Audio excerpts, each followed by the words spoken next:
안녕하세요. 반갑습니다. 9월 24일 목요일 아침 출근입니다. 운전 중에 조금 이 시간에는 확실히 차들이 좀 많아서 도착해서 지금 잠깐 생각나는 것들이 하나가 있어서 영상을 켰는데요. 지식산업센터를 최근에 너무 많은 투자자들이 들어왔잖아요. 근데 이 투자자들이 생각하는 관점이 조금은 다른 것 같아요. 이제 지식산업센터를 안정적인 월세를 받는 부동산으로 볼 것이냐, 시세 차익이 나는 이렇게 그런 부동산을 볼 것이냐, 아니면 단기적으로 이렇게 프리미엄이 붙는 이런 형태로 볼 것이냐, 요거에 대해서 한번 이야기를 나눠보겠습니다. 대부분 이렇게 주택 쪽, 주거 쪽, 아파트를 투자하셨던 분들이다 보니까 이 시세 차익에 대한 생각과 이해도가 굉장히 높은 것 같아요. 당연히 아파트는 이렇게 굉장히 시세 차익이 많이 나는 부동산이었잖아요. 그렇기 때문에 지식산업센터도 그렇게 될 것이다 라고 생각하시는 분들도 상당히 있는 것 같습니다. 이게 그래서 시세 차익과 안정적인 월세에 이 두 마리 토끼를 다 잡을 수 있는 곳이 있을까, 이제 이런 부분들, 그런 부분들에 대한 고민들을 되게 많이 하시는 것 같은데요. 사실 쉬운 이야기는 아닌 것 같아요. 이 시세 차익이라는 것 자체가, 지식산업센터라는 것 자체가 그 프리미엄이 붙고 시세 차익이 난다라는 가장 전형적인 형태는 토지가에서 사실은 시작이 되었거든요. 간단히 따지면 내가 분양을 현재 시점에서 만약에 3년 전에 분양을 받았어요. 근데 지금 이제 입주를 하고 있겠죠. 근데 지금 분양하고 있는 곳이 3년 전보다 만약에 뭐 평당 가격이 100만 원이 높고 200만 원이 높고 이렇다. 그러면 단순하게 일반 사람들이 봤을 때는 단순하게 비교를 하는 거예요. 이 시간의 갭 차이를 생각하지 않고 단순하게 그 분양가만을 비교를 하는 겁니다. 3년 전에는 토지값이 싸서 그 가격에 분양을 해도 답이 나왔지만 3년 후에는 토지 가격이 올라가서 그거보다 100만 원, 200만 원이 올라가는 금액으로 분양을 해야만 그 금액이 도달할 수 있단 말이에요. 그런데 그 가격이 단순하게 보이기 때문에 나는 현재보다 뭐 100만 원, 200만 원이 싸다. 그러니까 이만큼에 대해서 가격을 더 받아야 된다라는 이런 구조로 단순하게 가게 됩니다. 사실은 이게 이제 그 최근에 투자자들이 많이 유입되고 그 보편적인 부동산으로서 인식이 되어 가면서 지식산업센터도 그게 어느 정도 따라가는 것 같다라는 생각이 좀 들어요. 이제 그러다 보니까 그 핵심적으로 여기서 착안할 수 있는 건 뭐냐면, 이제 가격이 지속적으로 상승할 수 있고 가격이 그래도 그 명맥을 유지할 수 있는 가장 기본적인 요건은 뭐냐면, 주변에 개발의 여지가 있는 곳, 주변이 계속적으로 개발을 하는 곳, 그 다음에 내 분양가보다 내 매매가보다 단순 비교 우위를 할 수 있는 지표가 지속적으로 나올 수 있는 곳들이 가격이 더 올라가고 상승할 수 있다라는 개념입니다.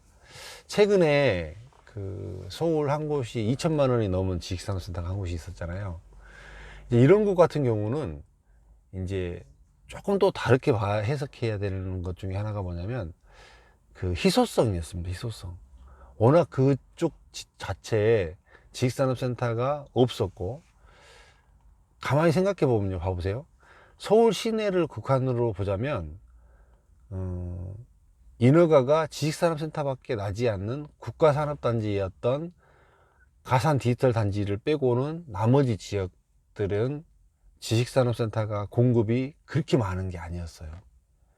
사실은 공급이 많다 인허가가 많다 했지만 실질적으로 서울을 벗어난 그 이외 지역의 공급이 정말 폭발적으로 늘어났을 뿐이지, 실질적으로 서울 시내의 인허가의 공급이 그렇게 폭발적으로 늘어나고 어마어마하게 많은 수준은 가산을 빼고는 사실은 많지 않았습니다. 그렇다 보니까 이제 조금 좋은 부동산, 조금은 입지가 좋은 곳들, 이런 것들을 찾으려고 하는 투자자들이 늘어나면서 이 서울 지역에 있는 지식산업센터가 상당히 많은 주목을 받고 있었죠. 그렇기 때문에 당연히 그 열기 자체가 분양가에 많이 반영이 되고 사려는 사람들이 많기 때문에 분양가가 올라갈 수밖에 없는 이런 구조가 되었었거든요. 그러면 지식산업센터를 이렇게 시세 차익형으로 봐야 되느냐, 아니면 안정적인 수익형으로 봐야 되느냐. 사실 금방 말씀드렸듯이 이 매매 가격이 지속적으로 올라갈 수 있는 거는 토지값입니다. 토지값. 생각을 해보면요, 한 15년 전만 하더라도 토지값이 500만 원 근방이었습니다. 그리고 한 10년 전 정도로 가다 보면 이제 1000만 원을 왔다 갔다 했고요. 그 다음에 한 5년 전을 하다 보면 한 이제 2천만 원대를 왔다 갔다 했습니다. 그리고 현재는 뭐 어지간해서는 뭐 3천만 원이 다 넘어가고요. 가장 뭐 간단한 예로 들어보면 최근에 성수동 SKV1W 그 엠코 부지가 3,300만 원의 땅이 팔렸거든요. 그게 3년 전 이야기잖아요. 3,300만 원의 땅이 팔려서 평당 1,200, 1,300 이 정도 때 분양했잖아요. 근데 지금 성수동의 땅이 얼마일까요? 기본 7천, 8천, 좀 더 달라고 그러면 한 1억까지 달라고 하죠. 이런 증상으로 인해서 사실은 성수동은 앞으로 지식산업센터가 쉽게 나오지 못할 거예요. 이제는 쉽게 나오더라도 토지값이 너무 비싸기 때문에 그 7천만 원, 8천만 원을 만약에 토지를 매입을 해서 시행을 한다고 치면 분양가가 2천만 원이 넘어가야 되는데, 이 2천만 원이라는 분양가가 쉽게 납득이 될까? 일반 사람들이, 사는 사람들한테 이 분양가가 납득이 되어야만 이 토지가가 인정이 되는 거예요. 그러니까 이게 사실은 조금 미세한 차이거든요. 이걸 조금 앞서가는 사람들은 돈을 버는 거고, 그렇지 못한 사람들은 못 버는 이런 케이스거든요. 그러니까 그 성수동에서 아까 이게 지금 3,300만 원 이 토지가가 여기인데, 지금 현재 토지 가격이 7천만 원, 8천만 원 이렇단 말이에요. 그러니까 앞으로는 나오게 되면 대부분 가격이 올라간다. 근데 기존에 있었던 사람들은 만약에 앞으로 그 가격이 나온다고 치면, 앞으로는 뭐 가격이 2천만 원, 2천만 원이 넘어가. 근데 나는 뭐 1200, 1300에 샀어. 그러니까 나도 가격이 올라가야지. 따라서 올라가는 이런 현상들이 생기겠죠. 이래서 시세 차익이 날 수 있습니다. 진짜 토지값이 너무 성수동 쪽은 가파르게 사실은 올라갔어요. 이게 토지값이 가파르게 올라가는 곳이 내가 분양을 받은 지식산업센터의 가격도 같이 올라가는 이런 증상을 보이는 것 같아요. 가산 쪽을 예를 들어보면요, 지금 현재 가산 디지털 단지역에서, 가산 단지에서 최고가를 보이는 곳은 가산 디지털 단지역 앞에 있는 가산 SKV1W입니다. 거기가 평당 매매 가격이 한 1,300만 원, 1,200만 원, 1,300만 원 정도 호가하거든요. 지금 현재 시점으로. 근데 여기가 2015년도에 땅을 살 때 1,900만 원이었습니다. 1,900만 원. 1,800, 1,900만 원 한국음양에서 그 정도 땅을 팔았거든요. 1,800, 1,900만 원에 팔아서 분양을 그때 당시에 700만 원이 넘겠죠. 800만 원 안 되게. 그게 지금 현재 1,200만 원, 1,300만 원이 갔잖아요. 근데 지금 현재 그하고 똑같은 입지, 그 이제 한국음양 부지 바로 옆에 그 동광 부지 있었잖아요. 거기 있고 그 뒤에 양지사 부지가 지금 들어가잖아요. 양지사 부지가 3,300만 원에 팔렸잖아요. 봐보세요. 그러면 아까 3,300만 원 토지가 어디가 팔렸다 그랬는데, 성수동에서 제가 엠코 부지가 3,300만 원에 팔렸죠. 그래서 평당 1,200, 1,300만 원에 분양했죠. 가산동에 양지사 부지가 3,300만 원에 땅이 팔렸으면 지금 한 1,200만 원대 분양하려고 예상하고 있거든요. 지금 분양하고 있거든요. 하려고 하고 있거든요. 그렇게 분양을 했어요. 그러면 가산동도 땅이, 그러면 이게 이제 양지사 부지가 들어가고 난 다음에 땅값이 주변이 성수동처럼 7천만 원, 8천만 원이 갈까요? 요 차이인 것 같아요. 그러니까 조금은 지식산업센터만, 이게 가산 디지털 단지가 아니고 만약에 영등포 같으면 그걸 갈 것 같아요. 사실 지금 영등포도 봐보세요. 영등포에 3,300만 원짜리 사서 상을 시행했던 땅이 어딘 줄 아세요? 영등포 손유도역 옆에 보면 그 옛날에 그 스파박스 골프장 자지, 지금은 투웨이 퍼스트, 그 자리가 3,300만 원 땅이었습니다. 아, 여기 좀 기준점이 되네요. 그 3,300만 원의 땅을 사서 거기가 분양을 얼마 했나요? 1,300만 원, 1,400만 원대 분양했어요. 거기가. 근데 지금 영등포에서 서영물류 부지도 땅이 제가 알기로는 그 3,300에서 한 3,500 사이 정도밖에 아닙니다. 근데 분양가가 한 1,500 정도 나왔잖아요. 이 3,300만 원, 3,400만 원, 그러니까 4천만 원이 안 되는 언저리에서 지금 현재 거의 이루어지고 있거든요. 토지값들이 이루어졌었거든요, 최근에는. 이런 것들이 1,200, 1,300, 1,400만 원대 갔어요. 근데 이제 앞으로 토지들, 앞으로 중공업 지역의 토지가 그렇게 많지도 않지만 앞으로 토지값은 4천만 원이 다 넘어가요. 다 호가한단 말이에요. 그러면 분양가가 아무리 못 가도 뭐 1,500, 1,600, 1,700 요 정도까지 가야 된단 말이에요. 그러면 자연스럽게 내가 1,200, 1,100 이렇게 샀던 사람들이 자연스럽게 분양가가 올라갈 수밖에 없는, 매매 가격이 올라갈 수밖에 없는 그런 구조입니다. 매매값이 올라가고 내 몸값이 올라갈 수 있는 핵심적인 요지는 결국은 토지값이었다는 얘기예요. 토지값.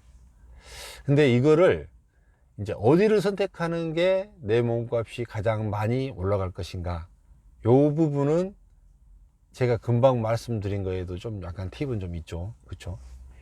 이런 부분들을 좀 생각을 해서, 사실은 이제 그 아파트를 투자하시던 분들은 이제 아파트는 그거잖아요. 쉽게 얘기하면 내가 청약을 놓고 뭐 당첨이 되고 난 다음에 이 시간 차이가 있잖아요. 똑같습니다. 똑같아요. 이것도 지식산업센터도 마찬가지고 아파트도 마찬가지고, 이 시간 차로 인해서 토지값은 올라가고 나중에 나오는 것들이 분양가가 올라가고, 그렇기 때문에 그 갭 차이만큼을 메워지게 되는 것들이 시세 차익으로 남는 이런 구조로 되잖아요. 똑같이 지식산업센터도 맥락은 비슷하게 따라갑니다. 맥락은. 그런데 이제 이거를 이제 시세 차익을 어떻게 볼 것이냐, 이런 거에 대한 것들도 조금 고민을 좀 해보셔야 되고요. 이제 아까 얘기했듯이 아파트는 이제 투자하기 좋았던 개념이 우리나라가 이제 유일하게 있었던 전세제도, 그렇죠? 이걸로 인해서 내자금이 많이 들어가지 않았던 이런 구조였잖아요.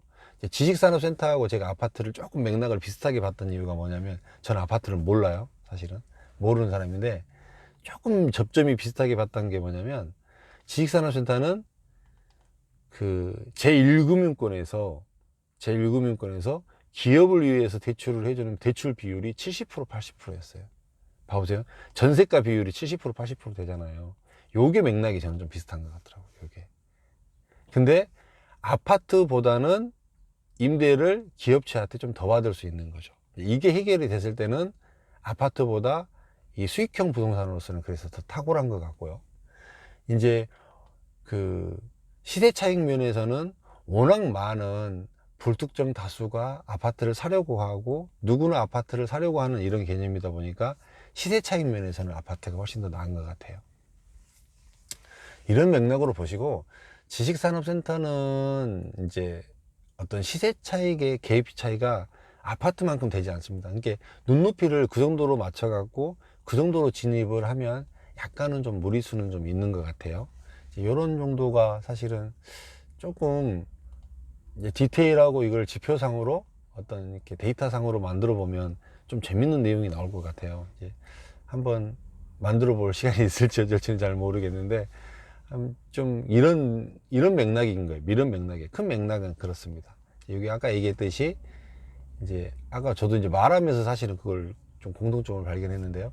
3,300만 원짜리 토지를 기점으로 봤을 때 이제 어디 현장이 어떻고 이게 이제 어떻게 올라가고 있는 이런 것들 좀 비교가 되면 굉장히 조금 재밌는 현상들이 나타나지 않을까라는 생각이 좀 드네요. 오늘 아침에는 이런 영상 좀 한번 보여드렸으니까 좀 참고하시고, 늘 제 이야기는 사실 좀 편하게 하는 이야기니까요. 이런 내용, 이런 데이터적인 내용으로 인해서 이렇게 지식산업센터의 분양가도 반영이 되고 시세가 올라갈 수 있구나라는 것들을 좀 착안하시고 생각했으면 좋겠습니다. 그러면은 뭐 훌륭할 것 같다라는 생각이 들어요. 오늘도 또 좋은 날 되시고, 저도 이제 이 스포츠센터 앞이거든요. 들어가서 잠깐 운동하고 그리고 씻고 또 출근하도록 하겠습니다. 고맙습니다. 좋은 날 되세요.